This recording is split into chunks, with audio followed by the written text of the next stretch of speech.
change your heart. It will astound you.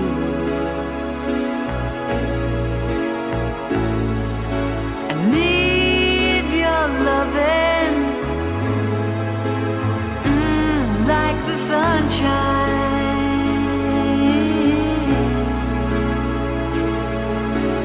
Everybody's gotta learn sometime. Everybody's gotta learn sometime. Everybody's gotta learn sometime.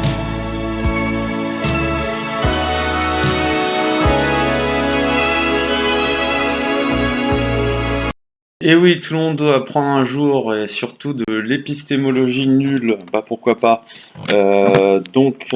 J'ai même pas pris le risque de mettre la version avec la musique au début, donc comme ça je ne me fais pas sniper par YouTube. Je mettrai un lien, mais vous pouvez la fredonner dans votre tête, c'est formidable, les corgis, c'est génial. Voilà, YouTube ne m'aura pas sur ce coup. Donc pour ceux qui sont en distanciel ou enseignement à distance, comme le préfère l'Académie française, la Sainte Académie française, on avait repris sur justement la définition générale, ou du moins des critères de démarcation popperien.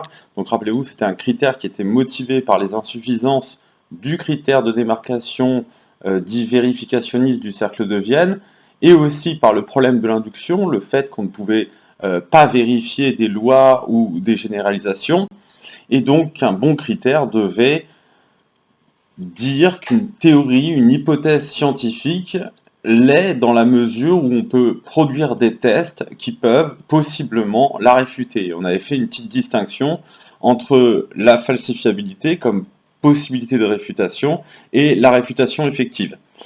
Donc, on avait dit aussi qu'une théorie doit de facto produire ce qu'on va appeler des énoncés falsificateurs, c'est-à-dire des énoncés qui disent dans quelle situation et comment on peut tester la théorie, et il faut que ces situations, on va insister là-dessus parce que ça sera important pour les critiques justement du critère de démarcation popperien et pour bien saisir ses limites, dans quelle mesure voilà ces énoncés falsificateurs doivent être compris comme s'intéressant, ou du moins portant sur des événements qui sont reproductibles.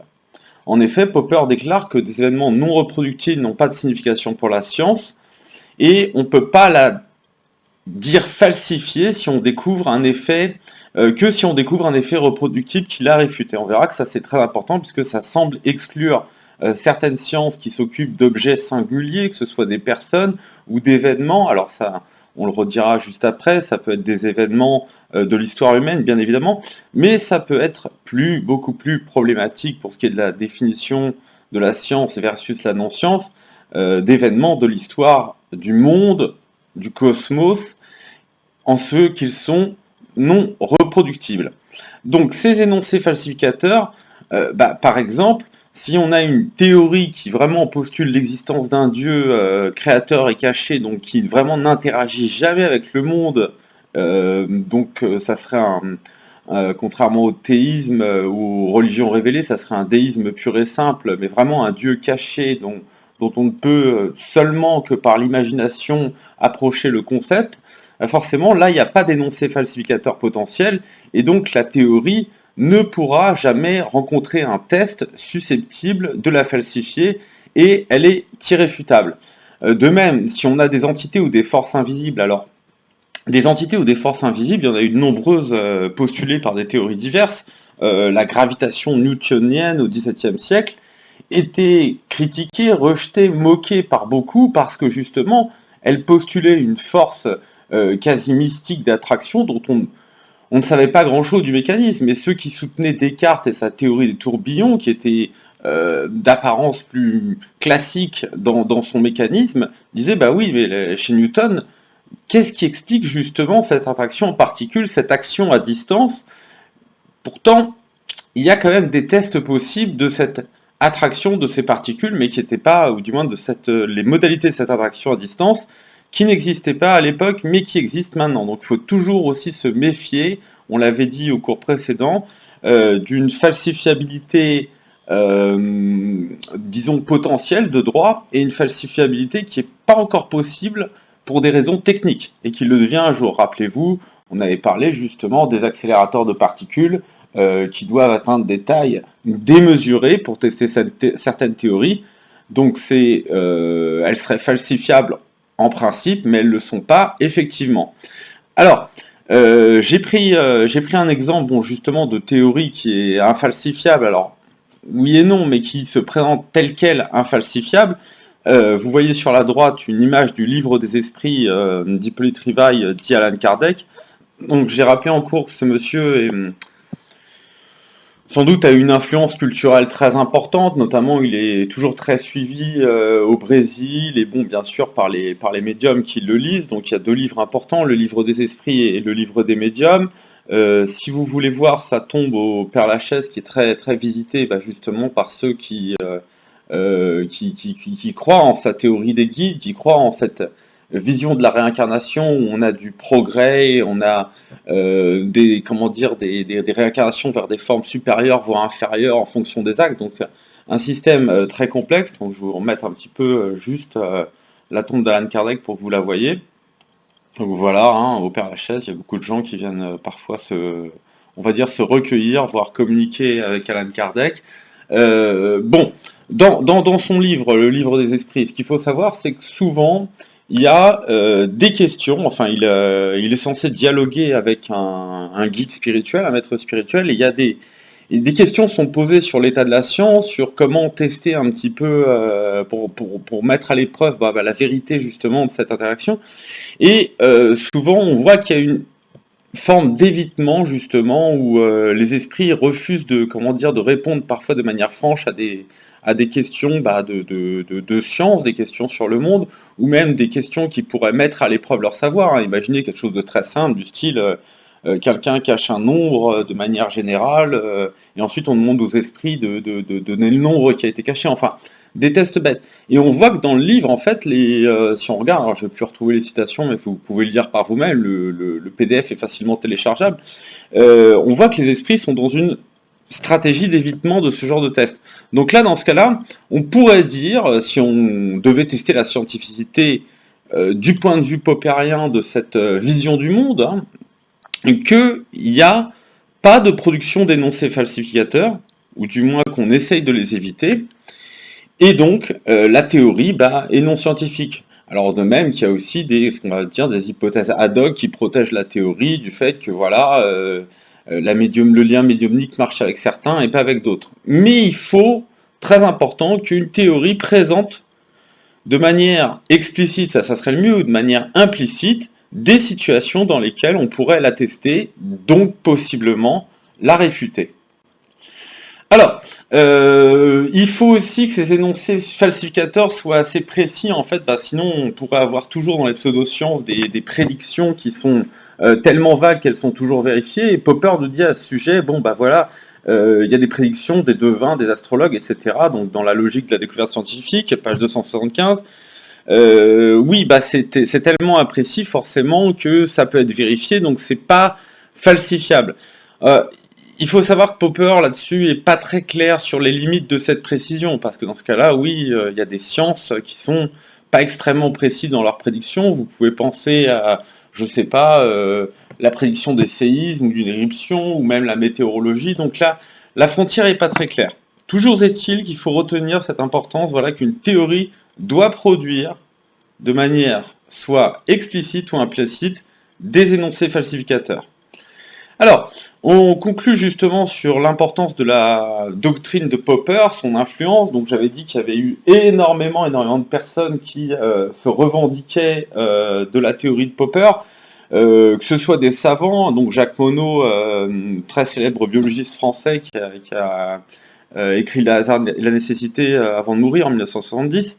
Lui, il cite Popper, mais c'est pas un cas isolé. Vous demandez à des scientifiques, sciences dures ou sciences moyennement dures, ce que vous voulez, des gens vous citeront la falsifiabilité, la réfutation de manière générale. Donc c'est quand même quelqu'un qui a eu une très grande importance. Donc il y a Hayek aussi, Bien sûr, chez les philosophes des sciences, il aura une énorme influence sur Lakatos, dont on va reparler, Feyerabend, qui sera spécialement cité et étudié dans le thème 2 de ce semestre, et bien bon, des personnalités, hein, George Soros, hein, son Open Society, vous savez, qui est assez critiqué par certains, justement tient son nom d'un livre de Popper. Il a été assez influencé par lui. Donc on pourrait multiplier la liste des personnes qui ont été influencées par Popper, mais je tenais à rappeler donc un événement qui justement, pour moi, montre bien vraiment la puissance qu'a eu les théories de Popper sur des personnes, puisqu'on va se retrouver avec un cas où un juge va prendre une décision de justice dans laquelle il définit textuellement ce qu'est la science. Donc c'est le procès McLean versus Arkansas, donc qui s'est tenu entre 1981 et 1982, où il s'agissait de savoir si les écoles locales avaient le droit de faire ce qu'on appelle du balanced treatment, donc vous avez le droit de choisir entre, ou même d'équilibrer entre l'enseignement, alors ça dépend des écoles, mais entre l'enseignement d'une création du monde selon les textes sacrés versus une création, disons, des espèces et de l'être humain en particulier par l'évolution. Donc ça fait partie de la longue série de procès qui oppose le créationnisme déguisé ou non, hein, je l'écris, on pourrait penser à l'intelligent design qui est parfois juste du créationnisme déguisé et parfois qui n'en est pas, c'est un peu, c'est pas toujours très clair. Donc ça fait partie d'une très longue série de procès, hein. Il y a le procès Scopis, je sais plus comment on le prononce, Scopis, de 1925 qui s'est passé à Dayton. Bon alors ça c'est pas... ça a fait des films, vous pourrez taper le procès du singe, il y a des films plus ou moins bien qui ont été faits. C'est vrai que l'opposition entre les deux avocats est assez récente, mais en soi le procès est totalement factice dans son origine et dans son développement. C'est plus une attraction. Bon, vous avez Edward versus Argillard, Kitzmiller versus Dover, hein, vous pouvez vous intéresser à tout ça, c'est très intéressant. Donc toujours est-il, McLean est un croyant, hein, qui va essayer c'est ça un peu l'étrangeté, ou du moins la chose difficile à comprendre, qui va justement s'opposer à cet enseignement où on peut mélanger justement science et religion. Donc il faut bien se rappeler que, comme j'avais dit pour l'affaire Galilée, l'opposition entre enseignement, de la science, vue sur la Bible, c'est pas quelque chose de tranché, c'est pas quelque chose de l'ordre d'une dichotomie claire, hein. Parfois vous avez des gens qui comprendront qu'il y a plusieurs niveaux de lecture des textes sacrés, hein, le niveau littéral, spirituel, moral. Donc bon, c'est plus complexe que ça, donc je vous recommande de vous intéresser à ce procès très passionnant, et si vous voulez voir le procès du singe, ici, merci, hop. Donc ça, vous avez les films disponibles sur Internet. Alors, notre cher juge William Overton va rendre sa décision, donc justement pour rejeter le créationnisme et le mettre en dehors de la science, et ce faisant, il définit la science. Donc, qu'est-ce qu'il nous dit, notre sympathique judge ? Il nous dit, elle est guidée par les lois de la nature, donc ça, on en reparlera au thème 3 sur l'explication, la causalité des lois de la nature. Elle est explicative justement se référant à ces mêmes lois, donc ça aussi on verra un modèle de l'explication, le modèle de Hempel dont je suis super fanboy, donc au thème 3. Elle est testable empiriquement, donc là ça pourrait être quelque chose qui serait validé par le cercle de Vienne comme par Popper. Ces conclusions sont provisoires, donc là on se rapproche peut-être plus d'une vision poppérienne de la science, où justement on ne fait que corroborer et jamais vérifier des théories, hein, qui sont, on l'avait dit, dans un espèce de combat sans fin, un ring, une vision polémique de la science dans lequel, vous n'avez jamais de vainqueur définitif, vous remettez toujours votre titre de théorie scientifique valide du moment, et vous avez toujours le risque d'être remplacé par une autre meilleure. Exemple, le newtonisme remplacé par la relativité spéciale restreinte et générale. Ok, mais surtout, regardez bien, le 5e point donc de cette traduction personnelle, et j'insiste, le terme est bien là, il nous termine sa section 4C en disant « elle est falsifiable ». Sous-entendu, j'ai lu Popper, les petits amis, ça rigole pas, et donc je vais m'appuyer sur le critère de démarcation poppérien pour définir ce qu'est la science. Alors, excusez-moi, quelques critiques du critère de démarcation. Donc, l'holisme épistémologique, bah oui, il y a le texte de Duhem qui est à lire, qui était à lire pour aujourd'hui. Je me suis trompé dans ce qui était à lire, donc ça sera, si vous voulez le lisez ce week-end, c'est très court, c'est très intéressant. On va en reparler, hein, je ferai un petit rappel dessus sur le cours, c'est un extrait de son grand livre de 1906. Donc, qu'est-ce que nous dit l'holisme épistémologique? C'est cette idée en fait que bon, on ne peut pas réfuter une hypothèse particulière séparément si l'on se comprend ou si on s'imagine qu'il y a une forme d'holisme des théories, c'est-à-dire qu'elles sont dans une interdépendance telle que quand vous faites une expérience, vous n'êtes pas sûr de réfuter telle partie de la théorie ou telle autre plus lointaine qui est solidaire de l'énoncé que vous pensez avoir testé. Donc tel quel, c'est pas très clair, mais lisons bien cette citation de Quine, donc qui sera un autre, disons, un autre partisan important de ce holisme épistémologique. Donc il nous dit, nos jugements, hein, nos propositions, nos hypothèses scientifiques sur le monde extérieur, eh bien ils affrontent le tribunal de l'expérience, hein, à la façon Popper, mais non pas individuellement.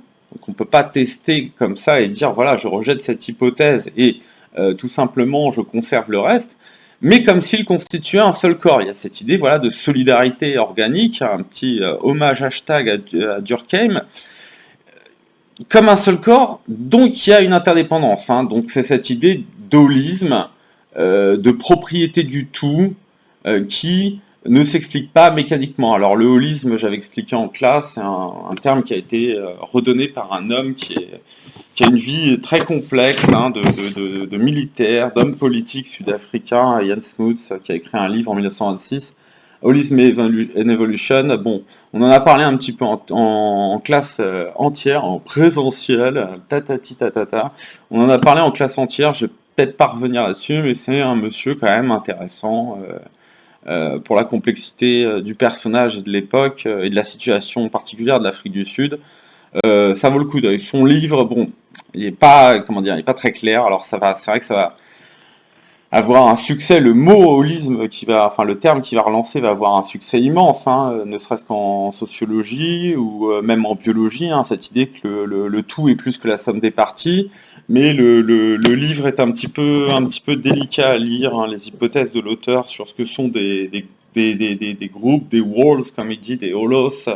Bon, c'est pas très clair. Bon, vous pouvez voir pour vous-même, hein, ça se trouve encore facilement en PDF.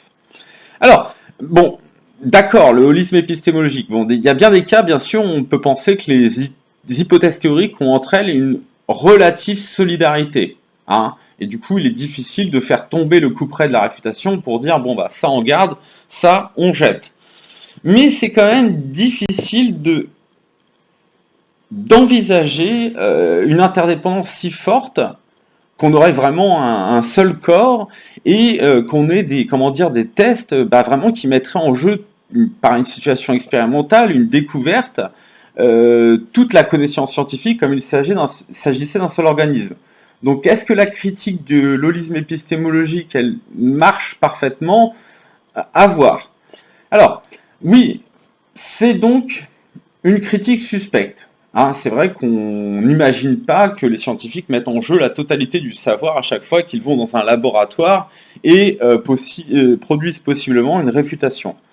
Alors, certes, c'est une vision peu représentative de l'activité scientifique, mais la réfutation, est-ce que c'est vraiment le cas? Hein, un scientifique nous dira, oui, ma théorie, elle est réfutable, donc elle est scientifique, elle peut être testée, d'accord. Mais en fait, si on se rend compte, si on regarde des publications, alors vous pouvez aller sur le Web of Science ou autre chose, si on fait une analyse bibliométrique, hein, que je n'ai pas faite ici, mais d'autres l'ont fait, hein, j'aurais dû citer du Monde, hein, faute, mea culpa. Donc si on fait un peu une analyse des publications, c'est vrai qu'on voit qu'il y a un biais qui vraiment pousse les gens pour produire des résultats positifs, que ce soit en médecine et dans d'autres sciences, où on va éviter de produire des publications négatives. Alors on est positif, mais bon, on s'assure bien sûr d'avoir été humble. Hein, on affirme quelque chose et on finit par les traits traditionnels. D'autres tests doivent être faits, enfin d'autres mesures doivent être faites. On espère confirmer davantage nos modèles, d'accord.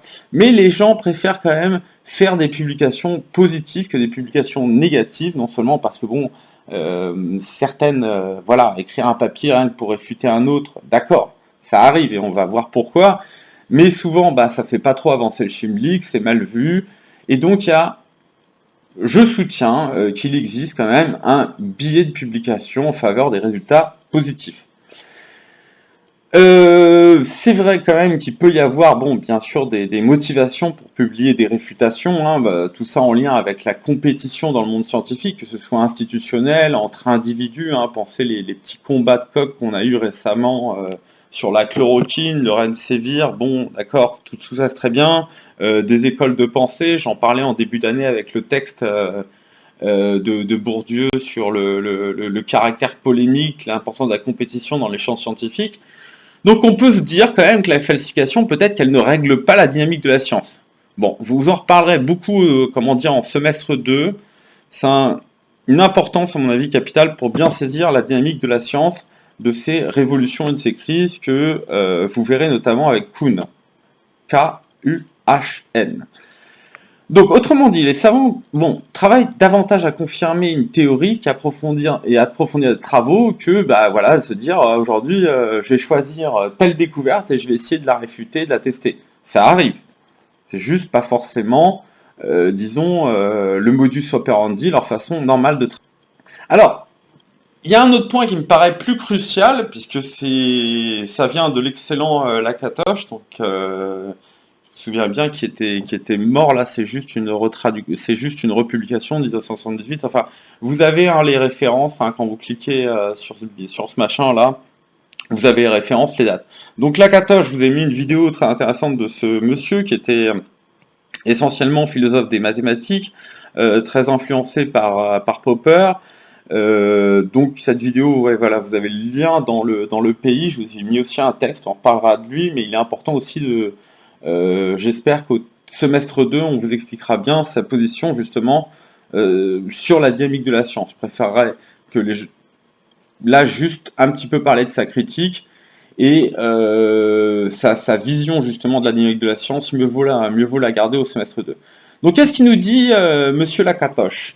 Il nous dit même la règle atténuée, donc le fameux critère de démarcation poppérien, rendrait la vie impossible au scientifique le plus brillant. Donc on avait dit déjà que la vérification, on avait fait cette critique que c'était presque impossible, vous devez vérifier votre loi tout le temps et à l'infini, et vous pouviez jamais, comme c'était des lois universelles, vous pouviez jamais la confirmer. On avait fait cette critique un peu facile avec Hempel, si vous vous rappelez bien, et on avait un peu parlé de Carnap. Bon, il nous dit, oui, dans les grands programmes de recherche, il y a toujours des anomalies connues. J'avais parlé, tapé périhélie de Mercure, c'était bien connu que la théorie newtonienne n'expliquait pas tout. Le mouvement d'Uranus aussi marche pas très bien, mais bon, la découverte de Neptune, donc Uranus c'est 1781, Neptune, bon, pour la découverte effective c'est 1846.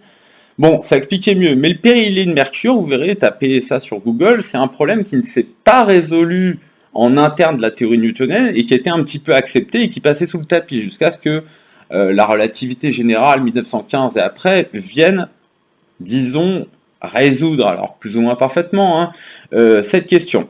Donc il y a toujours des anomalies et c'est vrai que, bah voilà, comme je disais, avec les biais de posture, on a plutôt tendance à se concentrer sur l'heuristique positive que sur les anomalies et on les laisse passer. Alors s'il y a trop d'anomalies, c'est sûr que voilà, on va rentrer en période de crise, nous dirait Kuhn. Bon, pour le simplifier, et là quand même, de toute façon, on va chercher une théorie alternative. Donc ça, c'est vrai que Lakatos nous dirait, oui, très bien la réfutation, mais il faut, il le dit dans de très nombreux textes, enfin du moins dans son grand texte sur les programmes de recherche, oui, très bien la falsification, mais il faut qu'une meilleure théorie émerge et prenne le dessus. Donc rappelez-vous cette vision polémique de la science où on a une compétition. Et il remarque, donc ça je vous remets ça en lien avec l'anomalie du périhélie de Mercure. Oui, même les plus grands scientifiques utilisent des manœuvres interdites, ces fameux stratagèmes ad hoc, vous savez, le fait de faire une hypothèse, on en avait parlé avec le marxisme, une hypothèse pour protéger la théorie de la réfutation. Et donc là, on a un petit retour, voilà, sur le périhélie de Mercure, cas d'école. Lakatos ne s'embête pas à aller chercher des cas complexe dans ses textes. Ah, si de temps en temps, il... Ouais, non, Lakatosh, c'est rare qu'il essaie des trucs un peu rares. Hein. Il fait du Michelson et Morley. Lisez ces textes, si vous voulez, on en reparlera en classe. C'est quand même assez intéressant les exemples qu'il prend d'habitude. Bon, le Péril et du Mercure, c'est scolaire, hein, ça fait bien. Cool pour lui.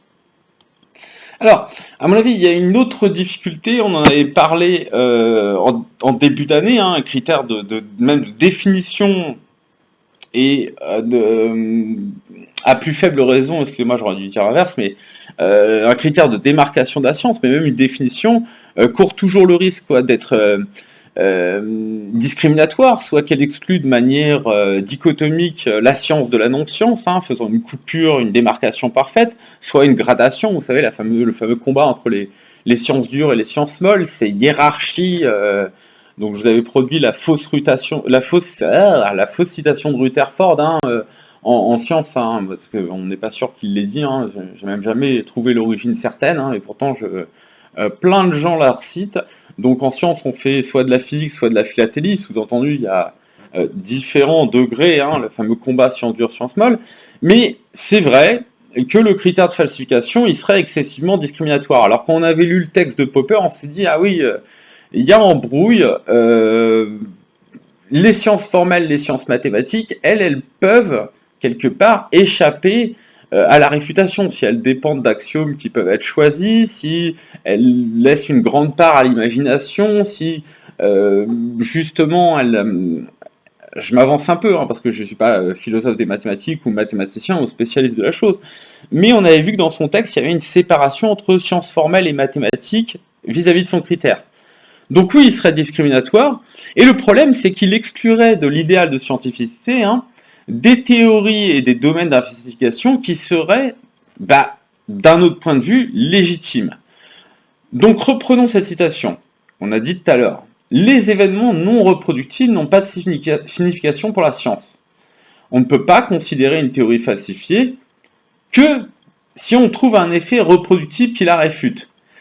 Eh bien, là, ça exclut les sciences historiques pratiquement au sens large, ou du moins les prédictions en sciences historiques, si on considère que la prédiction est une activité régalienne, normale de la science. On l'avait dit en début de cours sur les définitions générales de la science. Elle est universelle, elle a des prétentions de généralité, d'universalité, d'abstraction, de productivité, c'est-à-dire sa productivité elle est double, ça peut être des produits techniques, hein, que ce soit des machines, des applications ou des produits techniques de type sociaux, des changements dans la société, hein, tout ça sont des applications de la science, on pourrait dire, mais aussi des prédictions.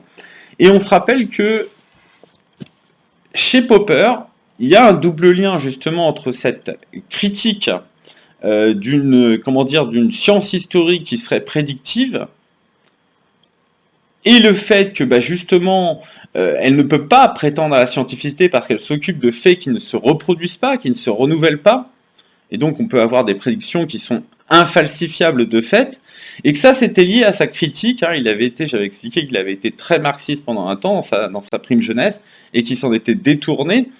C'est lié à sa critique du matérialisme dialectique et l'idée que il réfute la possibilité d'avoir une prédiction historique, hein, puisqu'on se base justement, on ne peut pas avoir de loi, ou du moins on ne peut pas faire d'hypothèse universelle ou testable de manière répétée, et justement si on est emprisonné dans l'observation d'un seul et unique processus.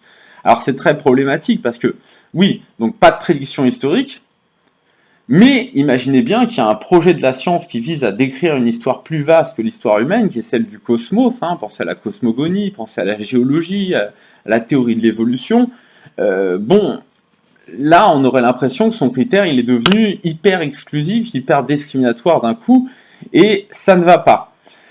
Il y a aussi un autre point sur lequel j'insisterai plus tard, c'est vrai qu'alors Popper, on s'était un peu moqué de lui, il est très gentil de nous dire, très bien, critiquer le matérialisme dialectique, soit, rien de nouveau là-dessus, mais si vous lisez son livre, donc, qui est produit dans les références dans le thème 1, et j'en parle aussi dans le thème 3 sur le déterminisme, Popper, dans son livre de 82, son plaidoyer sur le déterminisme, un autre point fort qui explique la non-prédictibilité de l'histoire, c'est la liberté humaine, cette apparition d'une causalité ouverte et émergente, d'un monde numéro 3, comme il l'appelle, qui échappe au déterminisme.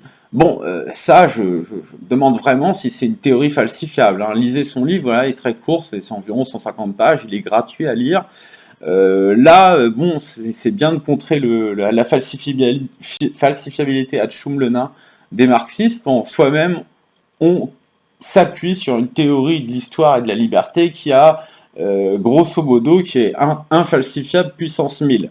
Hein, lisez son livre, de toute façon dans le thème 3, je cite un petit peu Popper, histoire de le calmer, parce qu'il fait trop le foufou. Bon, on pourrait croire que le critère de démarcation, donc, rejette l'histoire dans la non-science, histoire au sens large, et surtout, comme beaucoup de critères, il produit, hein, rappelez-vous en médecine, ce qu'on va appeler des faux positifs et des faux négatifs. Un faux positif, c'est vrai qu'il pourrait nous mettre dans la science quelque chose qui n'en est pas, et un faux négatif, il pourrait exclure de la science quelque chose, justement, qui a, par ailleurs, pour la qualité de sa méthodologie, tous les aspects d'une bonne pratique scientifique. Alors poursuivons sur ce point, mais très rapidement, sinon la vidéo va faire 10 000 ans et vous allez crier au malheur, hein. Déjà que la conférence Zoom avait été totalement insupportable, merci pas rien. Donc, il y a même la médecine, on pourrait croire qu'elle pourrait être exclue d'une certaine manière de ce critère, puisque si on pense les individus dans leur singularité qu'on essaye d'exclure en faisant des tests sur des grandes cohortes du même âge, de la même ethnie, du même genre, du même sexe, enfin ce que vous voulez, on essaye justement d'abstraire les différences individuelles, de les effacer. Bon, c'est vrai que souvent on a quand même eu cette idée avec Aristote, que la médecine est plus un art qu'une science. Vous trouverez chez Canguilhem cette idée qu'il y a plutôt d'un côté la clinique et la médecine, qui est pas totalement une science. Bon, à opposer chez lui à la physiologie, donc ça, je tiens ça de la thèse de Delphine Olivier pour les références sur Canguilhem, que j'ai un peu lu, mais que je maîtrise sans doute pas vraiment autant qu'elle ou autant que d'autres qui lisent beaucoup Canguilhem, hein, c'est pas ma tasse de café. Donc, oui, là, dans ce cas-là, on aurait des choses, des domaines de savoir qui s'occupent d'événements neuroproductifs, donc la guérison d'un tel ou d'un autre. Alors, c'est vrai que ça paraît, vous me direz, non, ces guérisons, elles sont testables, mais souvent, vous savez, il y a eu des oppositions, justement, pour des thérapies qui s'occupent de l'esprit, de la psychiatrie, psychanalyse, tout ce que vous voudrez, où les gens disaient, non, ça a marché chez moi et pas chez un autre, et donc on pouvait faire intervenir les différences, les singularités, l'opposer à cette exigence de reproductibilité, et donc là, c'est vrai que le critère de démarcation semblait avoir peu de prise là-dessus.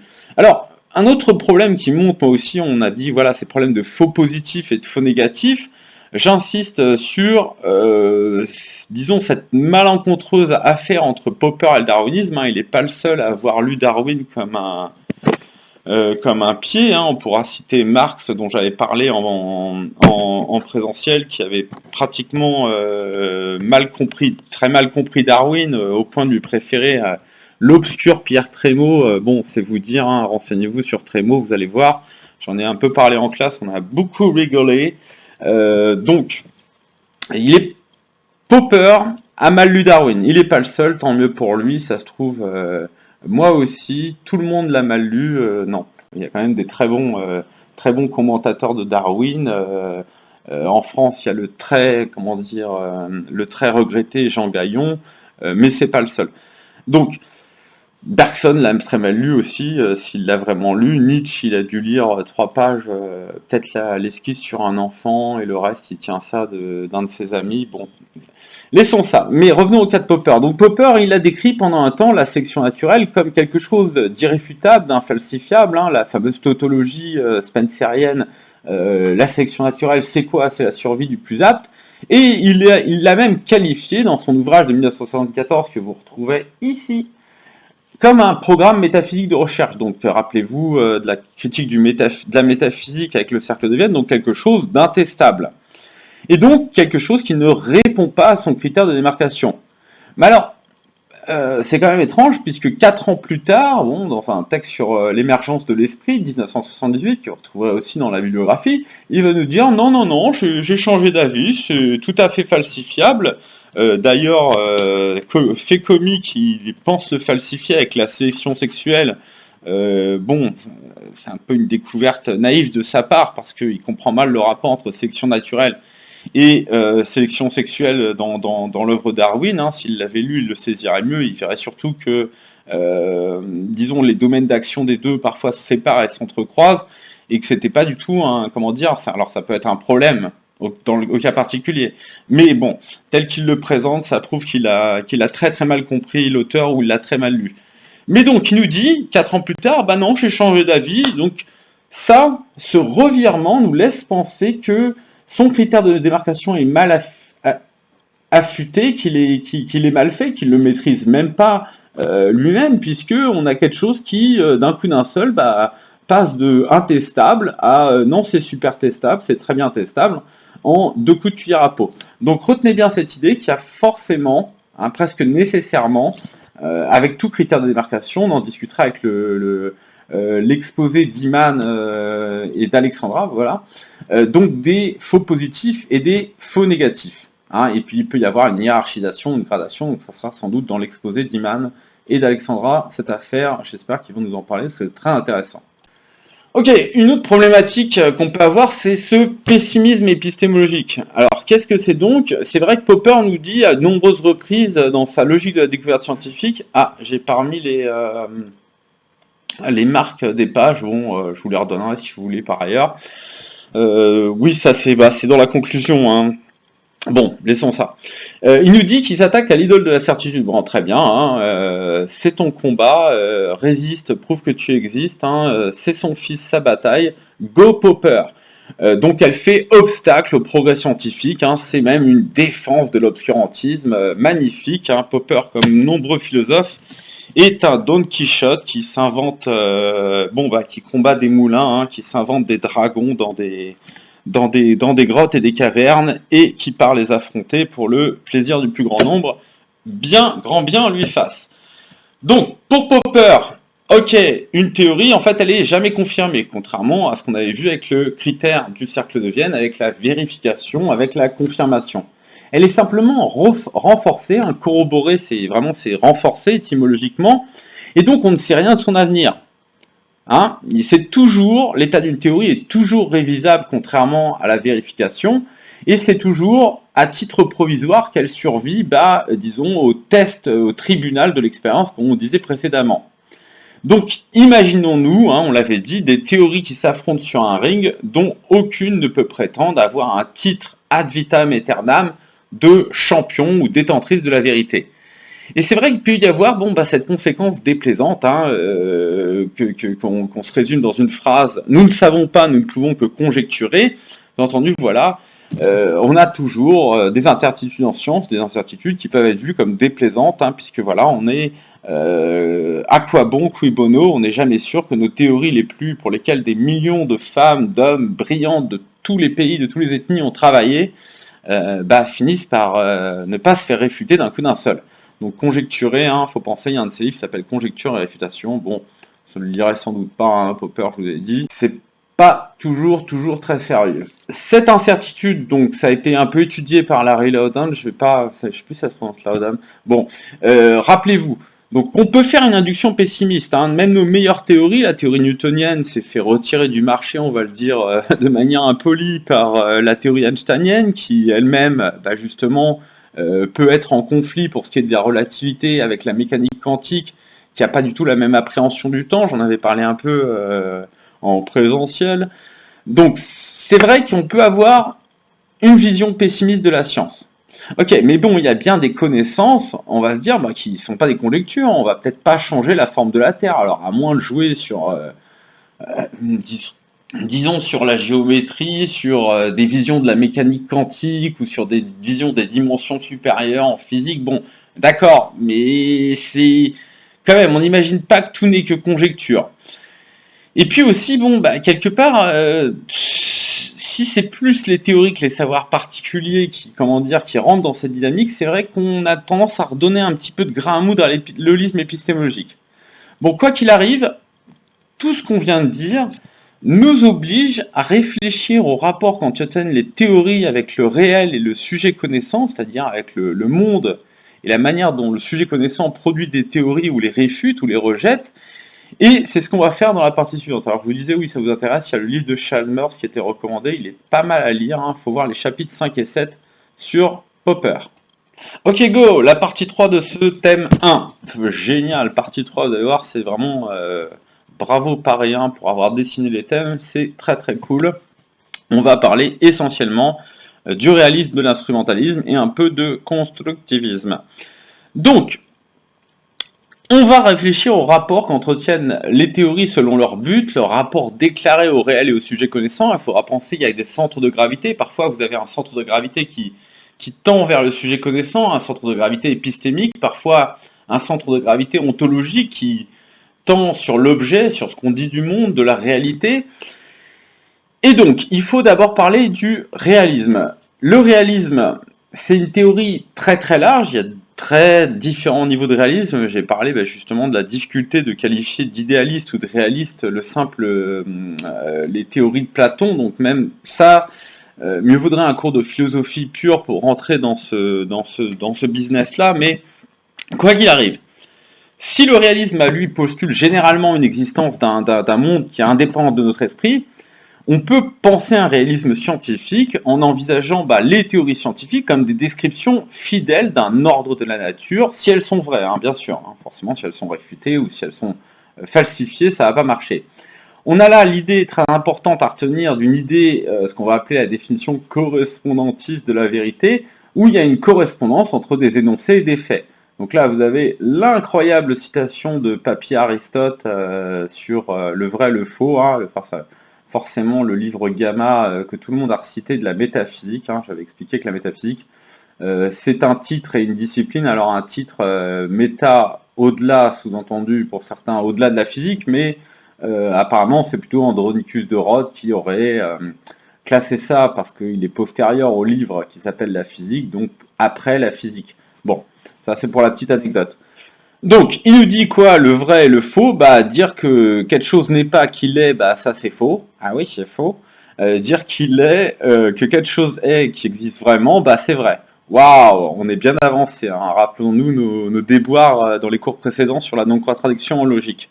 Bon, on va explorer cette idée de correspondance, cette idée de réalisme des théories, avant justement de passer aux options, aux conceptions instrumentalistes sur le constructivisme.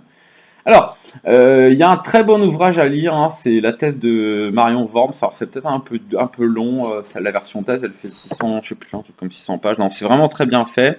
Et à la BU, vous avez cet excellent petit bouquin. Alors là, c'est super, c'est tout petit, c'est super digeste, mais c'est super bien écrit. Vous avez la version courte, mais qui est vraiment très bien à lire, même si, voilà, vraiment pour vraiment tout déchirer en épistémologie, faut lire ça. Là. Ouais. Magnifique, formidable. On a perdu l'image, c'est affreux. Alors, des postures réalistes, vous en avez quelques-unes, effectivement, chez des philosophes des sciences, bien sûr, mais bon, voilà, j'avais parlé de matérialisme, empire et criticisme, le livre de Lénine, bon, là, vous retrouverez ici. Bon, c'est vrai que là, on a une posture réaliste exemplaire. Il nous dit, voilà, la théorie matérialiste, c'est une théorie du reflet des objets par la pensée. Les choses existent en dehors de nous, donc réalisme 1.0, pas de problème. Et nos perceptions, nos représentations, sous-entendu nos théories, en sont les images, de bonnes théories.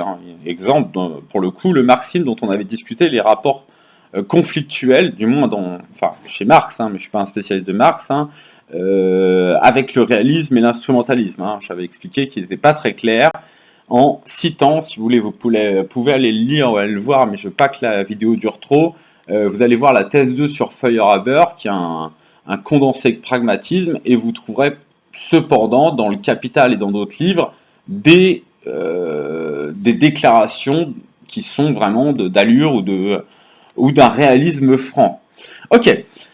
Voyons chez des savants, justement, des déclarations ou des postures qui nous rappellent le réalisme. Donc là, il y a ce fameux article de Einstein, Podolsky et Rosen de 1935, où ils critiquent ce qu'on va appeler l'intrication subantique. J'en ai parlé un petit peu la dernière fois, cette idée que des particules vont partager dans certaines propriétés, et si on les sépare, agir sur l'un agit de manière instantanée contre la relativité restreinte sur l'autre. Donc cette question qui a été très, très testée, hein, vous pouvez aller voir justement 2-3 choses.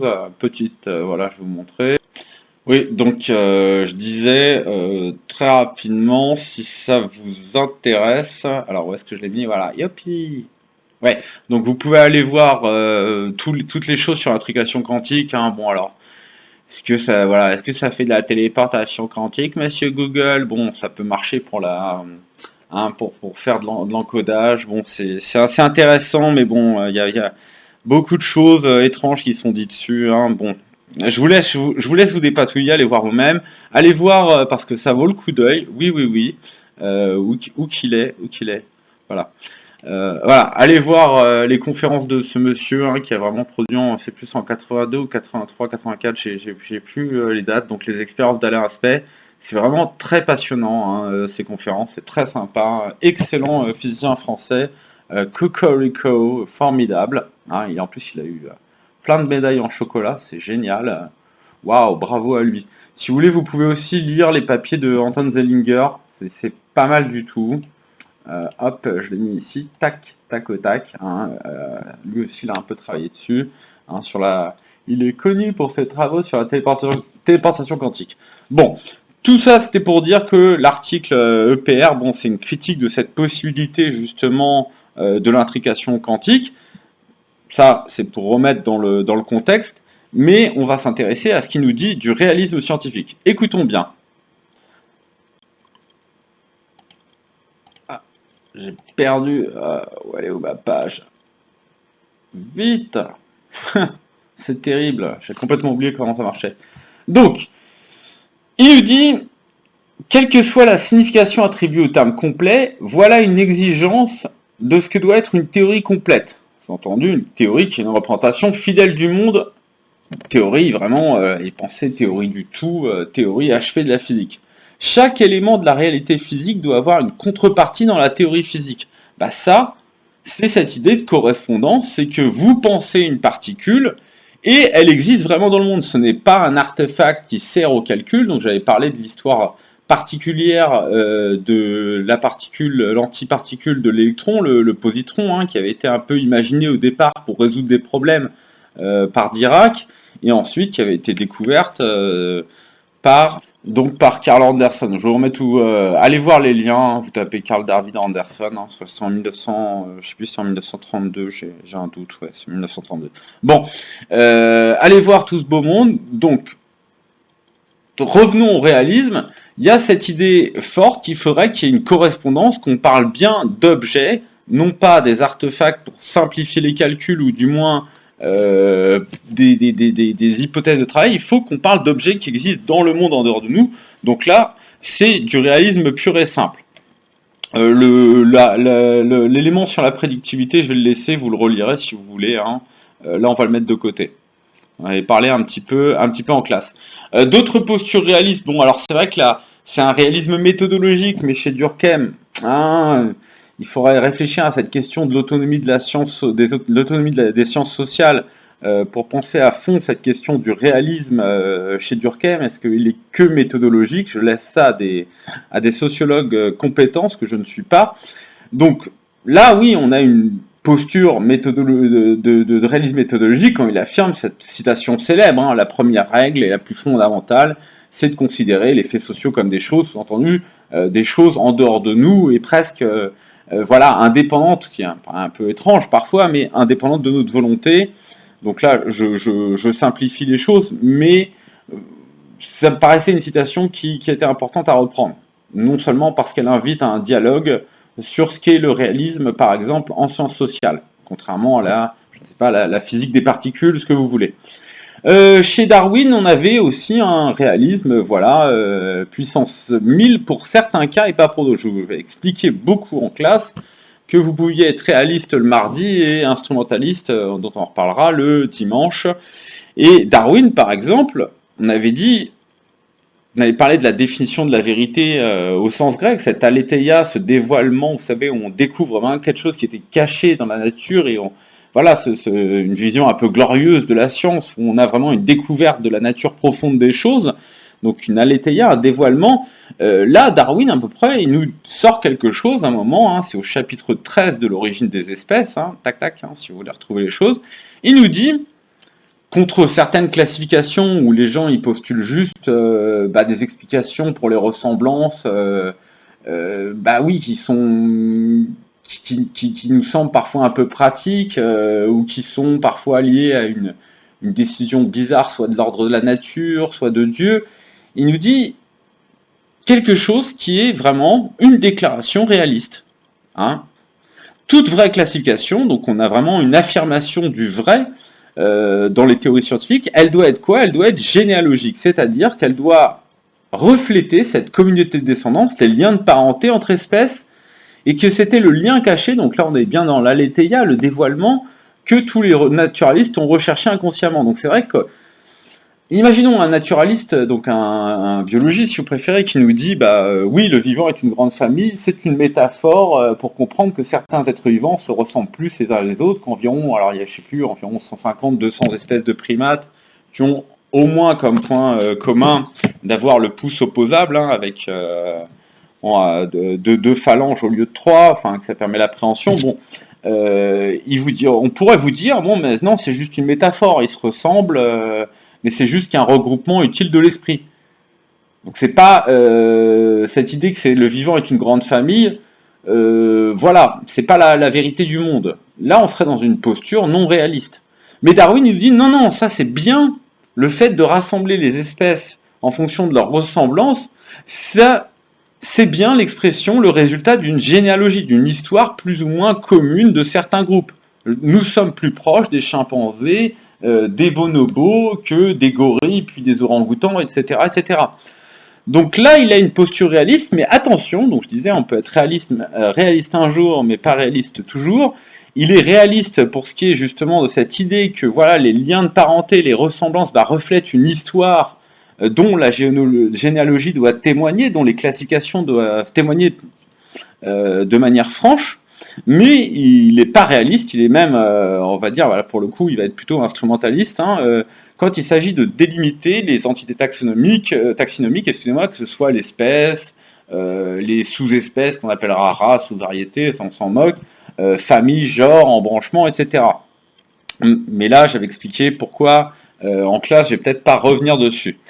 Donc c'est vrai qu'on peut être réaliste pour certains parties de la science et pas pour d'autres. Donc là, vous voyez par exemple dont Madame Cartwright, très intéressante, dont on va reparler au thème 3 pour la critique des lois. Oui, elle est réaliste envers les entités théoriques. D'accord, les quarks, c'est super, ça existe, bien en dehors de notre esprit. D'accord pour l'électron, le positron. Alors ensuite, bon, ça dépend, je sais pas, le boson de Higgs, ce que vous voulez, mais pas pour les lois. Les lois, elle pourra considérer, avoir une posture instrumentaliste, dire, là, non, c'est juste... il y a beaucoup d'idéalisation, beaucoup d'abstraction, de simplification. On parlera des, comment dire... bon, je vous spoil pas le thème 3, vous verrez. Ça, vous pouvez le lire, je vous ai mis les références. Je pense que, voilà, je veux pas trop, la vidéo va être trop longue. Alors, un argument massu, presque, qui semble invincible en faveur du réalisme, c'est ce qu'on va appeler l'argument du miracle. Hein. Comme le dit Hilary Putnam, c'est cette idée que le réalisme, c'est la seule philosophie qui n'a pas à faire des succès de la science, qui sont extrêmement nombreux, hein, il faut le dire, un miracle. Alors, oui, parce que si nos théories, en fait, ne touchaient pas à la réalité, ou un peu, même partiellement, quelque chose de la structure du monde, eh bien, on peinerait à expliquer les prédictions qui réussissent, alors, sauf à admettre de la chance ou un miracle, et surtout, les objets techniques qu'on tire de leur application. Et ça, c'est une difficulté à mon avis importante. Et c'est vrai qu'on a cet adage qui a été capturé. Alors Emerson n'est pas typiquement un réaliste, c'est un peu plus complexe que ça. Hein. Mais bon, c'est un cas complexe. Mais il y a cette formule très connue d'Emerson, hein, on peut y penser. Il n'y a pas de savoir qui ne soit pas un pouvoir. Hein, le fameux there is no knowledge, there is no power. Oui, si vous avez quand même un savoir sur le monde, c'est que vous pouvez agir sur lui. Savoir vrai, action vraie. Alors c'est plus complexe que ça, on reparlera un petit peu du cas Vico en classe qui avait laissé ce qu'on appellera le verum factum, si je peux agir, si je peux faire quelque chose, c'est que c'est vrai. Vico, lui, il est presque instrumentaliste. Oui, il est carrément instrumentaliste et on verra qu'il laisse. Oui, il y a un réalisme possible, un ordre du monde qui existe, mais que cet ordre du monde, il est plus, disons, c'est Dieu qui a accès, mais pas l'être humain avec son cerveau limité. Bon, on reviendra sur ces conflits entre réalisme et instrumentalisme, mais même l'argument du miracle n'est pas parfait. Hein. Bon, c'est vrai qu'il y a des prédictions qui ont du succès parce ils sont fondés sur des idéalisations. Hein. Ça, j'en ai fait pas mal en classe, je peux pas les refaire maintenant. Et bien sûr, on pourra toujours dissocier le savoir du pouvoir. Hein. Homo erectus, on nous met dans les livres vers, je sais pas, moins 400 000, moins 300 000, maîtrise du feu. Bon, maîtrise relative, hein. C'est pas parce qu'on savait faire du feu, il savait faire du feu qu'il en comprenait la nature. De même, la plupart des gens ne savent pas comment marche leur PC, leur télécommande, ou un certain prof d'épistémologie, comment marche bien Zoom, ou alors il sait l'activer, mais j'en comprends pas tous les déterminants. Donc il peut y avoir une dissociation savoir-pouvoir, ce qui fait que l'argument du miracle peut être douteux. N'empêche qu'on se dit que les théories ont quand même atteint quelque chose sur le monde. Bon, on est dans un entre-deux. Alors, comme avec vos camarades du cours en présence, je vais conclure justement ce cours, enfin ça va durer un peu plus, sur une présentation de justement des positions qui s'opposent au réalisme scientifique, hein, l'idée que les théories scientifiques décrivent bien quelque chose de la structure profonde du monde, avec le cas du bloc antiréaliste, alors parfois antiréaliste c'est un terme un peu trop fort, de l'instrumentalisme et du constructivisme. Donc, c'est vrai que les critiques de l'argument du miracle et d'autres nous amènent à penser ces postures-là. Alors, parfois on pourra parler d'antiréalisme, hein, le fait qu'il n'y ait pas du tout de réalité objective, hein, donc ça vous pourrez voir aussi ce qu'est l'idéalisme, la dépendance de l'esprit justement au jugement. Alors il y a pas mal d'auteurs que j'avais cités en classe, Berkeley, mais qui est pas évident à traiter, hein, et puis moi j'ai pas le niveau pour traiter Berkeley, du moins je suis pas assez connaisseur de Berkeley pour le citer. On pourra parler d'Hegel, mais les cas Hegel aussi, là il faut vraiment bien maîtriser pour l'évoquer. Renseignez-vous si ça vous intéresse. Bon, le non-réalisme, bien sûr, le scepticisme, où on n'a pas de vérité définitive, tout ça, ça pourrait faire un bloc. Alors là, il y a marqué relativiste, hein, il faut que je corrige, j'avais dit que je corrigeais, alors c'est à l'opposé des postures réalistes. Hein. Le constructivisme, ça va déplacer le centre de gravité de la connaissance, donc ça, il faut rayer. Oui, c'est parce que j'avais refait la phrase où on parlait aussi de l'externalisme et du relativisme en sciences, et j'avais coupé ma phrase. Bon, je la corrigeais, ça arrive, bug. Le constructivisme, je vous ai dit, on peut placer le centre de gravité de l'activité scientifique du côté de l'objet, dire, on vise le dévoilement de la structure du monde, hein, le monde comme objet, on vise à le découvrir en plein son fonctionnement, ou on peut être plutôt du côté du sujet connaissant qui va produire du savoir scientifique, une représentation du monde. Et de ce point de vue-là, l'instrumentalisme, lui, il fait de l'activité scientifique vraiment la production d'un instrument, d'un outil, la construction de modèles capables de représenter les phénomènes naturels, voire de les prédire dans une certaine mesure, mais ces constructions ou ces outils que sont les théories scientifiques, ces instruments pour dominer le monde, plus ou moins, enfin le dominer au sens du pouvoir le manipuler, eh bien ils ne prétendent pas atteindre une réalité ultime du monde, hein. Ce ne sont que des outils, tout simplement, dont la validité, si on peut dire, se mesure à l'aune de leur efficacité, hein, de leur ergonomie, c'est-à-dire de leur facilité d'emploi d'utilisation. Donc il y a un lien à faire entre instrumentalisme et pragmatisme, où la valeur des propositions se mesure à leur efficacité. Hein. Vous pouvez consulter tous ces auteurs, mais pensez justement à cette thèse 2 absolument dangereuse que Marx a fait sur Feuerhaber, hein, allez la lire, on l'a expliqué un peu en classe, je vous laisse voir ça. Donc le constructivisme inclut l'instrumentalisme, ça c'est sûr, puisque les deux voient dans la science une production plus qu'une révélation de la nature vraie des choses, mais c'est une thèse plus large, hein, c'est pas que de la philosophie des sciences, le constructivisme, ça j'en avais parlé en classe. Alors, quelques positions instrumentalistes. Bah, il y a le texte de Duhem à lire qui vous en donnera beaucoup plus, dans lequel il nous dit typiquement que nous, pour un même jeu de phénomènes, de données, il exagère peut-être, hein, on verra quand on fera la critique de ce texte, il y a une infinité de théories possibles, hein, bon, d'accord. Il nous dit que voilà, la nature, elle est jamais, bon, bah, c'est jamais une correspondance qu'on a avec elle dans nos théories, c'est toujours une interprétation. Il nous dit une traduction, ce qui nous rappelle l'adage italien. Traduire, c'est trahir. Hein, vous rappelez, traditore, ouais. On a une élève italienne qui nous l'a bien fait, enfin pratiquement bien fait. Bon, traduttore, traditore, je sais pas, ma langue est à fourcher. Donc, qu'est-ce qu'il nous dit Duhem, hein, qui est instrumentaliste, hein, là aussi en admettant qu'il existe bien une réalité profonde des choses, mais bon, chez Duhem, bon, c'est accessible à Dieu et pas à l'homme, hein, quoique c'est assez complexe parce que Duhem a aussi écrit la physique de croyance. Chez Duhem, c'est vrai que la foi nous renforce dans l'idée d'un ordre du monde, hein, que le scientifique recherche, mais de là à ce qu'il soit totalement accessible. Bon, ça c'est peut-être plus un privilège du créateur chez Duhem.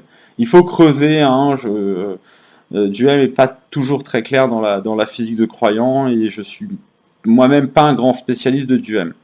Même, voilà, je connaissais quelques livres de base que je vous recommande de lire, surtout Sauver les phénomènes, parce qu'il est très très court et très très bien écrit, et intéressant, provocateur, intéressant. Donc qu'est-ce qu'il nous dit Duhem ? Une théorie physique n'est pas une explication, sous-entendu une révélation, hein, voilà, on défait les plis de la nature, on en reparlera au thème 3. C'est plutôt un ensemble de propositions mathématiques, et là, attention, très important ce qu'il dit, qui ont pour but de représenter aussi simplement et complètement que possible un ensemble de lois ou de phénomènes, on pourrait plutôt dire, expérimentaux. On va insister sur ce terme aussi simplement. Parce que chez Duhem, oui, il y a plus une idée de... Ah, on va en reparler avec son livre Sauver les phénomènes. On n'explique pas la réalité, mais on essaye de relier et de représenter les phénomènes dans une théorie.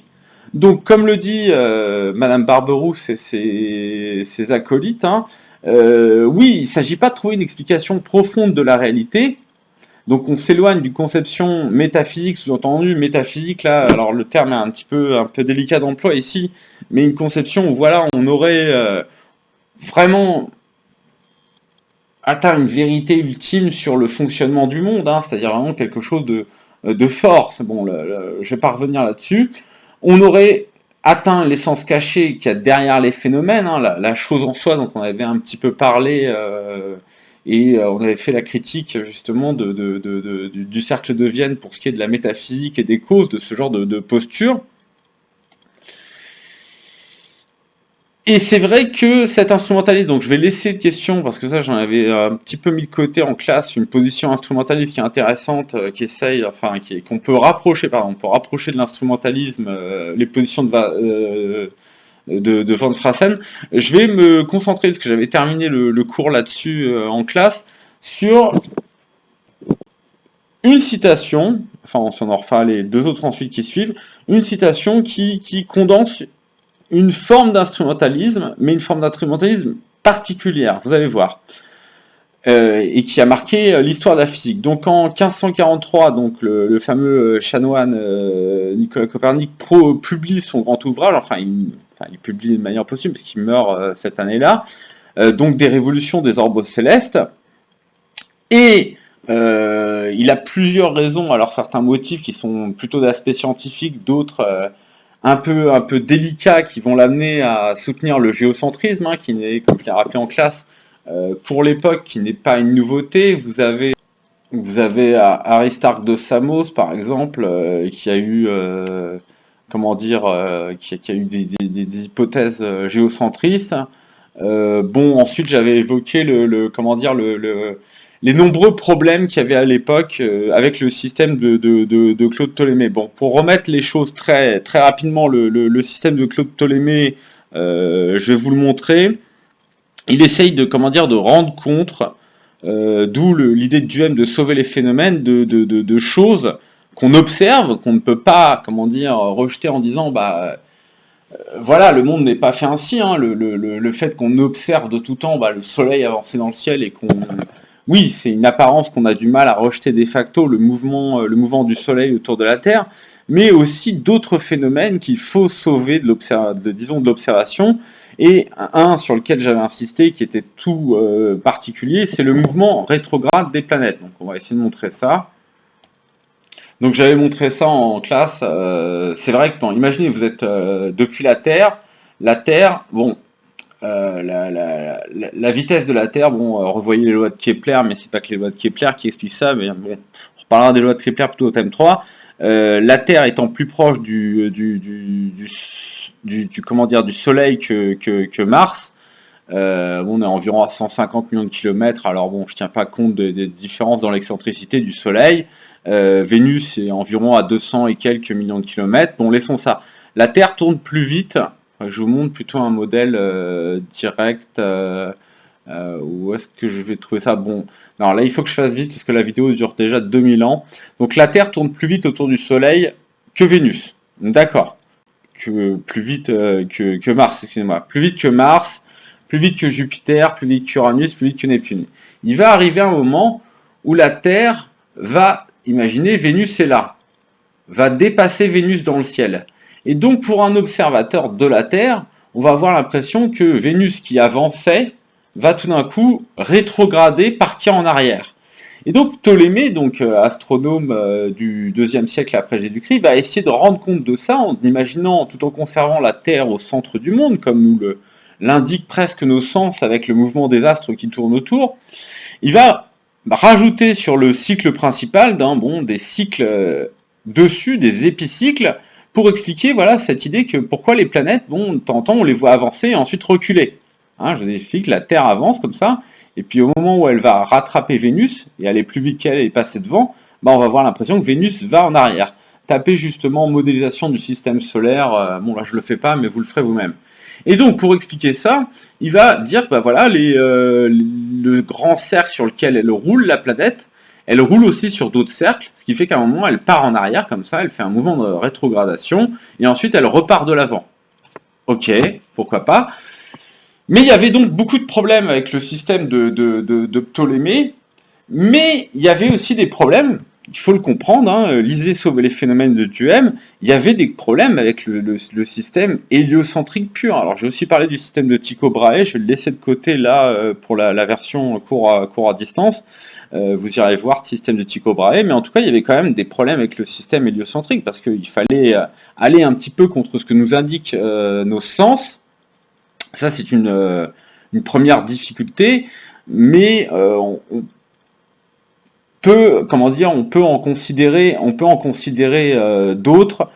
Par exemple, j'avais parlé justement ceux qui soutenaient, et bon ça jouera un certain rôle, mais pas le rôle primordial qu'on lui attribue, ce qu'on va appeler les interprétations littérales de la Bible, et justement d'un fameux passage dont j'ai parlé en classe, cette idée que oui, dans la Bible, on vous dit techniquement, à un moment, le Soleil avance, donc il est bien en mouvement autour de la Terre, et on lui demande de s'arrêter. Donc c'est ce fameux passage. Voilà, donc Josué 10-12, hein, alors Josué parla à l'Éternel, blabla, super, papap, et donc et il demande, Soleil arrête-toi, Lune arrête-toi, et le Soleil s'arrêta. Donc là, bon, il y a certes un miracle hein, qui est raconté, mais pour beaucoup ça veut dire oui, mais dans le texte, enfin c'était un des extraits brandis pour dire, et dans le texte on a bien un mouvement du Soleil et de la Lune. Bon, la Lune c'est clair, ça pose pas de problème. Et imaginez que la Terre, ça soit le contraire. Bon, il y aurait un tromperie de la Bible, même si c'est pas un livre directement, enfin les livres de la Bible qui sont écrits directement par Dieu, mais l'inspiration, du moins, il y aurait une forme de mensonge. Alors, j'avais dit en classe que c'est assez complexe. Hein, il y a de tout temps, pensez à Origène, qui avait bien remarqué que bon, il y a des différences entre Genèse 1 et Genèse 2, on parle d'un jour et d'un matin avant que le soleil ne soit créé. Bon, il y a tout le temps des gens qui ont compris qu'on peut dire qu'il y a des niveaux de lecture divers, littéral, métaphoriques, ce que vous voulez. Toujours est-il que ce fameux passage, il était cité justement pour dire, mais non, regardez, nos sens nous montrent un soleil qui tournoie dans le ciel, qui avance, et nos textes sacrés nous laissent penser qu'il y a bien un mouvement du soleil. Bon, et revenons à Copernic. Osiander, alors pour des raisons qui sont un peu compliquées, est-ce qu'il était un peu, il suivait l'hypothèse de Copernic? Est-ce qu'il a voulu protéger Copernic son livre, excusez-moi, de la critique, ou du moins d'être directement interdit ou détruit? Il va présenter l'hypothèse de Copernic avec des formules qui sont d'apparence instrumentaliste. D'ailleurs, Stéphane Chauvier nous dira, c'est pas un antiréalisme, c'est plutôt peut-être une stratégie, ce qu'on pourrait appeler un instrumentalisme rhétorique. Mais écoutons bien. Donc c'est le propre de l'astronome de colliger. Colliger, ça veut dire rassembler par une observation diligente et habile, magnifique, l'histoire des mouvements célestes. Pas de problème. Puis d'en rechercher les causes. Ça pourrait plutôt être du réalisme. Ça craint. Mais là, regardez bien, ou bien, puisque d'aucune manière il ne peut en assigner de vrai, donc on ne peut pas atteindre la réalité du monde, qui appartient sans doute plutôt à Dieu, son créateur, qui en connaît justement les tréfonds, d'imaginer, d'inventer des hypothèses quelconques. Donc là on est du côté du sujet connaissant qui construit un pensée constructivisme ou instrumentaliste, qui construit son savoir, à l'aide desquels les mouvements pourraient être exactement calculés. Donc on est là dans une déclaration d'aspect, d'allure instrumentaliste. Donc ces deux tâches, l'auteur les a remplies de façon excellente, du coup pas de problème, ce ne sont que des hypothèses, ne vous énervez pas s'il vous plaît, car en effet, il n'est pas nécessaire que ces hypothèses soient vraies ou même vraisemblables. Une seule chose suffit, qu'elles offrent des calculs conformes aux observations. On a l'idée, un petit peu comme dira Duhem dans son livre de 1908, oui, il faut sauver les phénomènes, les relier, mais attention, tabou, on ne parle pas de la réalité profonde du monde. Alors, je m'étais arrêté là avec vos camarades, et je vais conclure là-dessus en citant quelques positions instrumentalistes exemplaires. Alors c'est vrai que certains théoriciens de la mécanique quantique ont parfois versé dans l'instrumentalisme, un peu compliqué tout ça. Exemple, Bohr, quand on lui demandait, alors qu'est-ce que c'est que ces histoires de superposition, Bohr faisait souvent des références justement à une contradiction qui était dans la nature, à ces idées de contradiction qu'on trouve dans la matière, comme dans le taoïsme, lire par exemple le Tao Te Ching, le livre de la voie et la vertu, mais pas que. Quand il nous disait, c'est quoi ces théories où on a des contradictions dans la matière avec le principe de superposition, où on a une dualité onde-corpuscule, il lui arrivait de dire des choses qui sont franchement l'expression d'un instrumentalisme. Alors est-ce que c'était une stratégie? Là encore, c'est difficile, faudra bien lire de manière critique tout ce qu'a pu écrire Bohr. Il disait parfois, donc ça c'est Abraham Pais qui nous dit ça, qui nous rapporte ça, il n'y a pas de monde quantique, il n'y a qu'une description physique quantique abstraite. Et il est faux de penser que la tâche de la physique est de savoir comment est la nature. Donc voilà, pas de réalisme, on ne va pas décrire la nature dans ses moindres replis. On va juste se contenter de parler d'elle, de ce qu'on peut dire d'elle. Donc voilà, on est là dans une forme de non-réalisme et sans doute d'instrumentalisme. Et de même, j'ai retrouvé, donc vous irez voir en biblio, cette formule, à mon avis, qui ne laisse peu de place au doute. L'ensemble du formalisme, donc les équations de la mécanique quantique, doit être considéré comme un outil permettant de dériver des prédictions. Alors là, alerte rouge, on a vraiment le terme magique, un outil, un instrument, oh là là, c'est de l'instrumentalisme pur sucre, on dirait bien. De même, Schrödinger, dont j'avais parlé du paradoxe qu'il avait, alors ce paradoxe, il l'écrit justement pour le combattre, il l'écrit de manière presque comique, il faut lire son article. Il va nous dire, dans un autre article, qu'il n'y a pas de fonction psi dans la vraie vie. La fonction psi qui autorise des superpositions d'états, ça on n'observe pas ça au quotidien, des fameuses superpositions. Donc quelque part, que penser de tout cela? Écoutez, moi, je suis pas spécialiste de la physique quantique et de sa philosophie. C'est assez compliqué. Il y a vraiment des options réalistes et des options instrumentalistes. Vous pouvez continuer le combat, formidable. Et alors un livre qui est facile à lire et qui est tout petit, et puis en plus c'est un des un de ceux qui ont beaucoup travaillé, justement, fameux principe d'incertitude ou d'indétermination. Vous pouvez lire quand même à profit, pas forcément cette année, mais dans l'avenir, le petit Physique et philosophie de Werner Heisenberg. C'est très sympa, mais il y a plein d'autres livres à lire, mais alors ça c'est une introduction cool. Alors, on termine sur cette idée, voilà, c'était la dernière diapo qu'on a discuté en classe, si je me souviens bien, oui, on s'était arrêté là, donc on va s'arrêter là aussi, la vidéo aurait été absolument trop longue, qui a un lien fort, on l'avait dit avec le mot simplement chez Duhem, qui a un lien fort entre l'instrumentalisme et cette complexité du monde qu'on doit surmonter à moindre frais, donc le besoin de simplification qui fait partie inhérente de l'activité scientifique.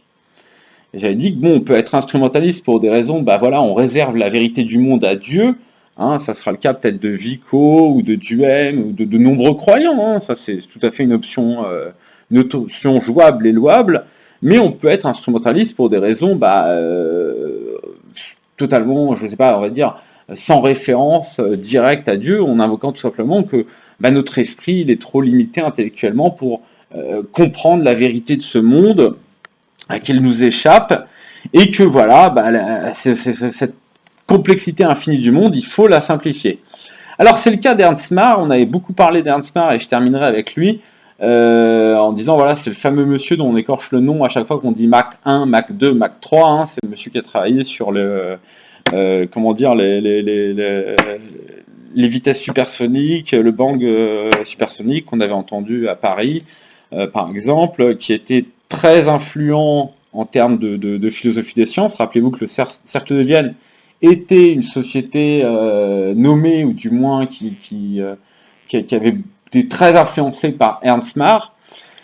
Qu'est-ce qu'il nous dit Ernst Marr? Toute l'activité théorique doit se comprendre comme une économie de la pensée. Oh là là, une économie de la pensée, c'est-à-dire il faut se simplifier l'affaire, c'est trop compliqué le monde, il faut s'économiser. Donc pour l'ouvrier comme pour le chercheur, la plus courte et la plus simple connaissance d'une classe de phénomènes, c'est celle qu'on peut atteindre avec le minimum d'efforts intellectuels. Sous-entendu, la science, elle a un but économique, et il s'agit en fait de proposer ce qu'il y a de constant dans les phénomènes, leur mode d'assemblage, mais ça c'est pour se simplifier le monde. Il nous le dira plus tard, cette loi qu'on voit comme la loi parfaite, la loi par excellence, la loi de conservation, la loi numéro 1 de la thermodynamique auquel on peut tenir bec et ongle, parce que si elle venait à changer ou à disparaître, c'est vrai que le monde... soit on ne le serait pas, soit le monde serait totalement différent, donc là c'est compliqué, mais bon, j'en avais déjà parlé en classe.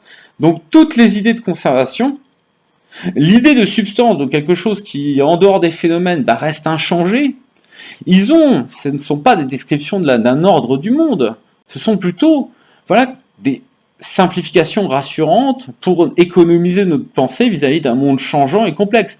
Ils ont leur fondement, nous dit Ernst Marr, dans ce besoin d'économie de la pensée, de simplification du réel.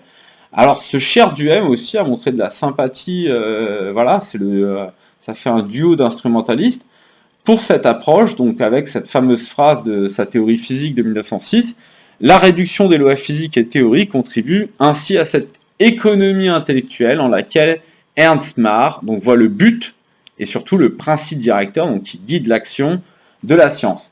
Alors j'avais dit aussi, on terminera là-dessus, que Rosenberg, c'est vrai que lui, il a une vue, par exemple, instrumentaliste pour la théorie de l'évolution, et même des théories complexes comme la psychologie et les sciences sociales.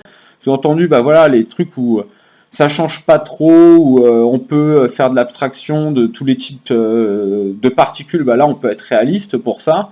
Et quand ça devient trop compliqué, nos pauvres cerveaux sont dépassés, trop changeants, trop de variété, trop de singularité, donc évolution, sciences sociales, sciences humaines, là il faut se montrer instrumentaliste. Le rasoir d'Occam, j'en parlerai la semaine prochaine, en vous souhaitant à tous une bonne journée, et la vidéo est beaucoup trop longue. Et n'oubliez pas d'écouter les Corgis. Alors oui, ils ont fait 3-4 chansons, une chanson à succès et 3-4 trucs, mais oui, Everybody's Gotta Learn Sometime, c'est formidable.